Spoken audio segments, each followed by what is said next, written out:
Hello everybody. So going with my the environment theme, I've chosen to read The Lorax by Dr Seuss. Now this one is a little bit longer, so mummies and daddies, you might want to just show them part of the video and then show them the next part tomorrow. Or you can just judge. If they only want to sit for 5 minutes, then that's fine. But yeah, this is called The Lorax. Now, meet the Lorax, who is trying hard to save the trees from the wicked Onceler's axe in this classic fable about the dangers of greed and destruction. Okay, that's what the blurb says. Shall we see what happens in The Lorax? At the far end of town, where the grickle grass grows, and the wind smells slow and sour when it blows, and no birds ever sing, excepting old crows, is the street of the lifted Lorax.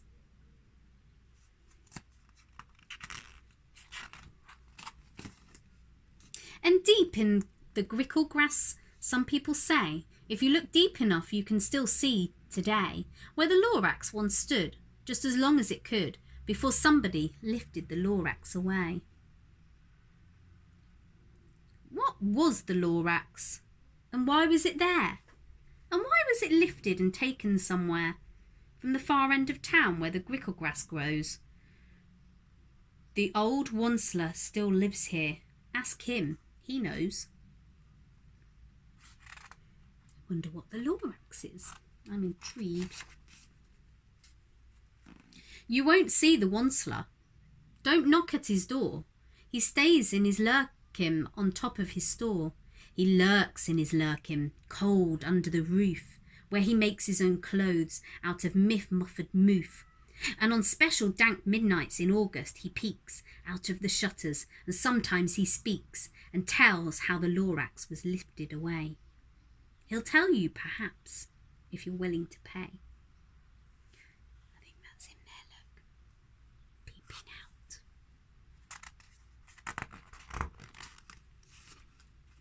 On the end of a rope he lets down a tin pail, and you have to toss in 15 pence and a nail, and the shell of a great-great-great-grandfather snail.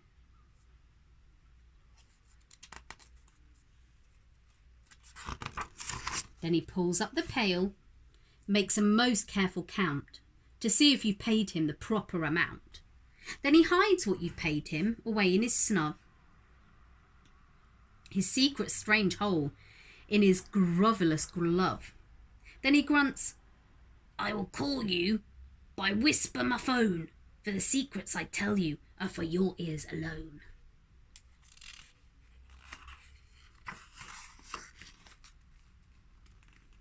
Slup. Down slups the whisper my phone to your ear. And the old Onceler's whispers are not very clear, since they have to come down through the snurgly hose, and he sounds as if he had smallish bees up his nose. Now I tell you, he says, with his teeth sounding grey, how the Lorax got lifted and taken away. It all started way back, such a long, long time back.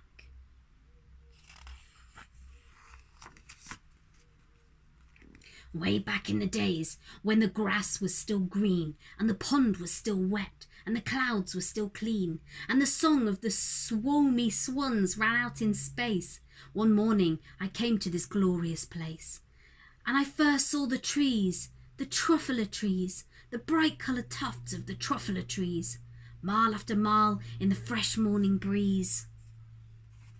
It looks very colourful, doesn't it?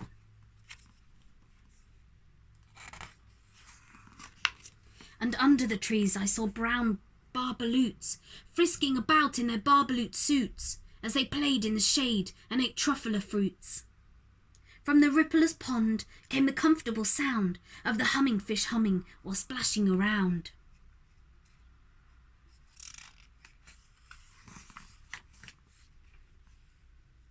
But those trees, those truffler trees, all my life I'd been searching for trees such as these. The touch of their tufts was much softer than silk, and they had the sweet smell of fresh buttery milk. I felt a great leaping of joy in my heart. I just knew what to do. I unloaded my cart. What's he doing?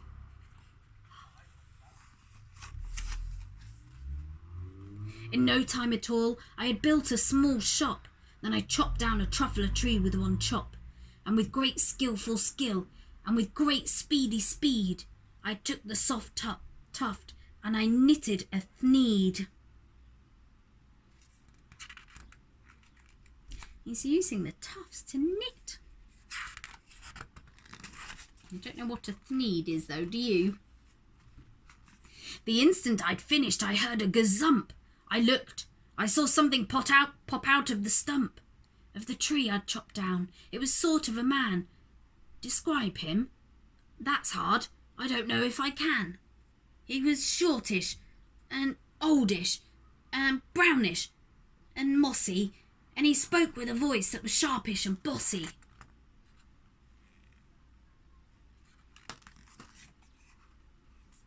Mister, he said with a sawdusty sneeze, I am the Lorax. I speak for the trees. I speak for the trees have no tongues, and I'm asking you, sir, at the top of my lungs. He was very upset as he shouted and puffed. What's that thing you've made out of my truffler tuft? Look, Lorax, I said, there's no cause for alarm. I chopped just one tree. I'm doing no harm. I'm being quite useful. This thing is a thneed. A thneed's to find something that all people need. It's a shirt, it's a sock, it's a glove, it's a hat. But it has other uses, yes, far beyond that. You can use it for carpets, for pillows, for sheets, or curtains, or covers, for bicycle seats. The Lorax said, Sir, you are crazy with greed. There is no one on this earth who will buy that fool thneed.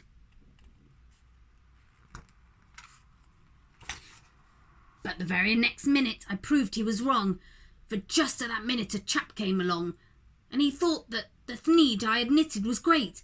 He happily bought it for $3.98. I laughed at the Lorax. You poor stupid guy. You could never tell what some people will buy.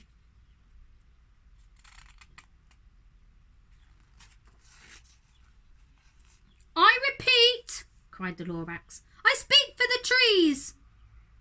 I'm busy, I told him. Shut up, if you please.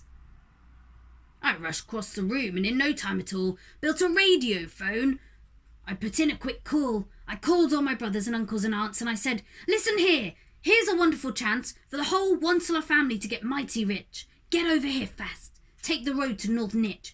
Turn left at Weehawken. Sharp right at South Stitch.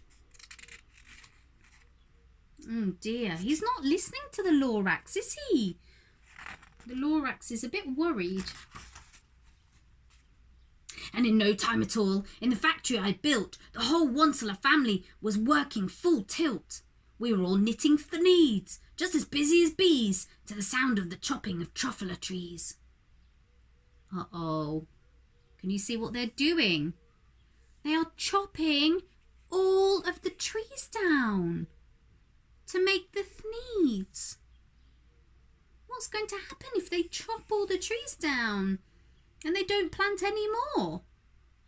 There's going to be none left, is there? I don't think they're thinking, and the poor Lorax is a bit concerned. He's a bit worried, isn't he, that all the trees are getting chopped down.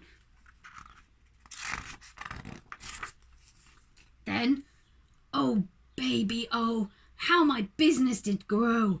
Now chopping one tree at a time was too slow.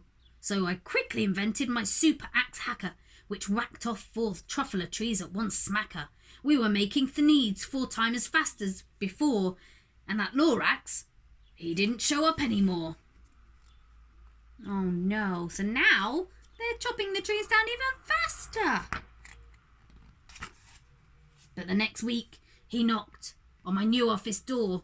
He snapped, I'm the Lorax who speak for the trees, which you seem to be chopping as fast as you please. But I'm also in charge of the brown barbaloots, who played in the shade in their barbaloot suits, and happily lived eating truffler fruits. Now, thanks to your hacking my trees to the ground, there's not enough truffler fruit to go round, and my poor barbaloots are all getting the crummies because they have gas and no food in their tummies. Oh no. All the barbaloots used to play under the shade of the trees that they've all chopped down, and now they've got no food and they're hungry. What are they going to do? The Wonsler is being very greedy, isn't he? He's chopping down all of the trees, and now because of that, the barbaloots are not having a good time at all.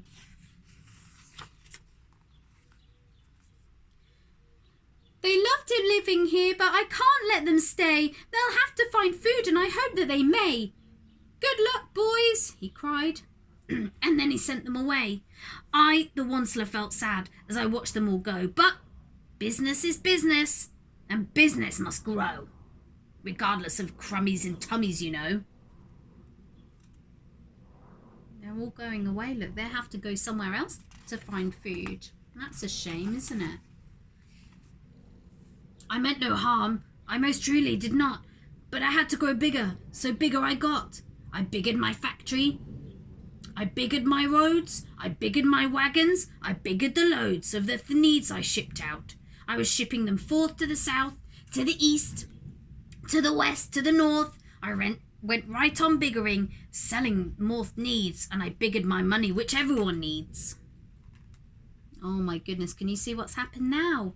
He's created a big factory. And look, I think all this is smoke and pollution going into the air. So not only has he chopped down all of the trees and took all the food and the shade from the barbaloots, he's pumping out lots of pollution now. Oh dear. Then again, he came back. I was fixing some pipes when that old nuisance Lorax came back with more gripes. I am the Lorax, he coughed and he whiffed. He sneezed and he snuffled. He snargled, he sniffed. Wonsler, he cried with a querulous croak. Wonsler, you're making such smogulous smoke. My poor swomy swans, why they can't sing a note. No one can sing who has smog in his throat. So, all that pollution that's coming out of the factory is now hurting the swomy swans. They can't do what they used to do either, and it's making them poorly. But the Wonsler is not listening, is he? And I think that people who are buying the Thneeds, I don't know whether they know what is going on here, but they are buying and buying and buying, and that is making him, the Wonsler, a very mean and greedy person.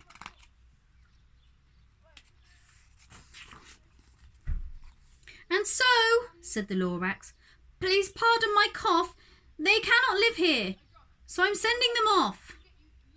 Where will they go? I don't hopefully know. They may have to fly for a month or a year to escape from the smog you've smogged up around here. Oh no.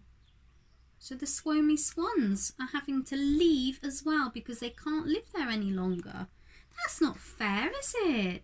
It's not fair that all the animals and the creatures have to go somewhere else. Probably a long way away as well. What's more, snapped the Lorax. His dander was up. Let me say a few words about Gluppity Glup. Your machinery chugs on day and night without stop, making Gluppity Glup, also Schloppity Schlop. And what do you do with this leftover goo? I'll show you, you dirty old Wonsler man, you. What is happening to all the goo? Shall we find out? Oh no. You're glumping the pond where the humming fish hummed. No more they can hum, for the gills are all gummed. Now, so I'm sending them off. All the future is dreary. They'll walk on their fins and get woefully weary, in search of some water that isn't so smeary. I hear things are just as bad up in Lake Erie. Oh, all the gloopy glooping stuff is going into the pond, and it's making the fish ill, so they're having to leave too. This just really isn't fair.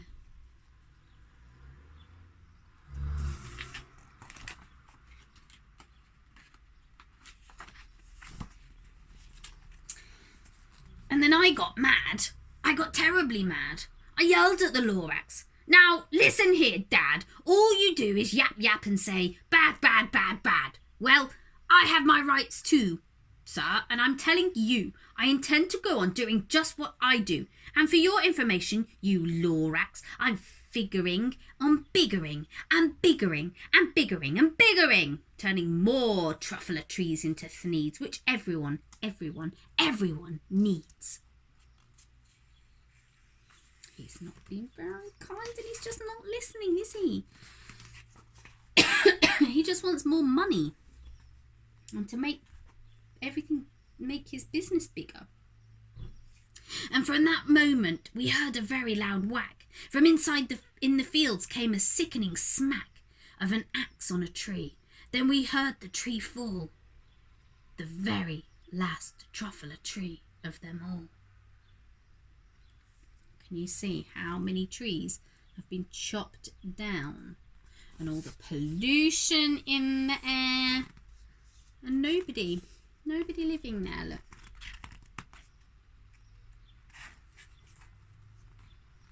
No more trees, no more needs, no more work to be done. So, in no time, my uncles and aunts, every one, all waved me goodbye. They jumped into my cars and drove away under the smoke-smuggered stars. Now, all that was left, neath the bad-smelling sky, was my big, empty factory, the Lorax, and I. So there's no more business going on, so all his family's left. And it doesn't look like the place looked before, did it?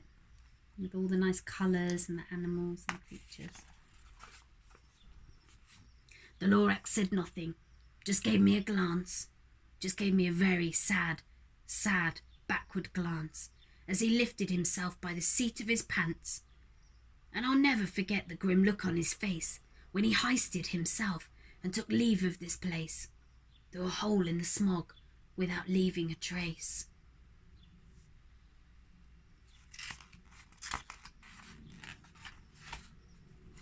And all that the Lorax left here in this mess was a small pile of rocks with the one word, unless. Whatever that meant, well, I just couldn't guess. But that was a long, long ago. But each day since that day, I've sat here and worried away. Through the years, while my buildings have fallen apart, I've worried about it with all my heart.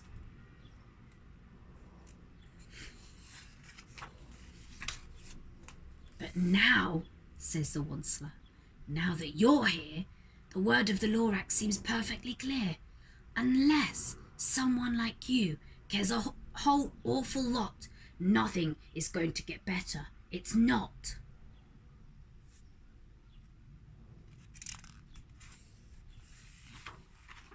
So, catch, calls the Onceler. He lets something fall. It's a truffler seed. It's the last one of all. You're in charge of the last of the truffler seeds, and the truffler trees are what everyone needs. Plant a new truffler, treat it with care, give it clean water, and feed it fresh air. Grow a forest, protect it from axes that hack. Then the Lorax and all his friends may come back. That's it. Onceler giving the boy the seed, look. The end. That was a very sad story, wasn't it? Of one person, the Onceler, who came into the town, or into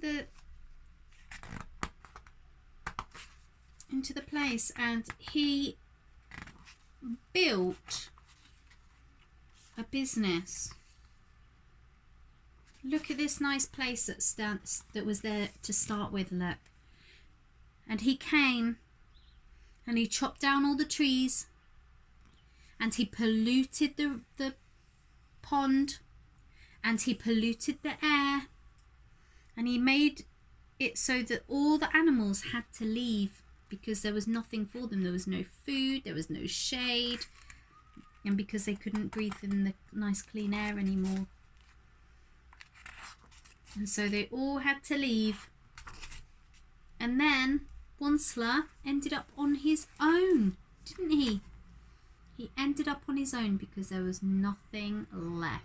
He was so greedy, he didn't care that he was chopping all the trees down and making all the animals leave. Which is a bit sad. Perhaps he could have done some other things to help so that the animals didn't leave.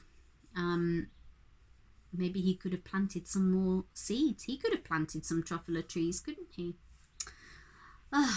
Anyway, hopefully the boy will plant the truffle seed and new truffle plants will grow, and then all of the creatures will come back again, and hopefully it might turn out that it looks like this again.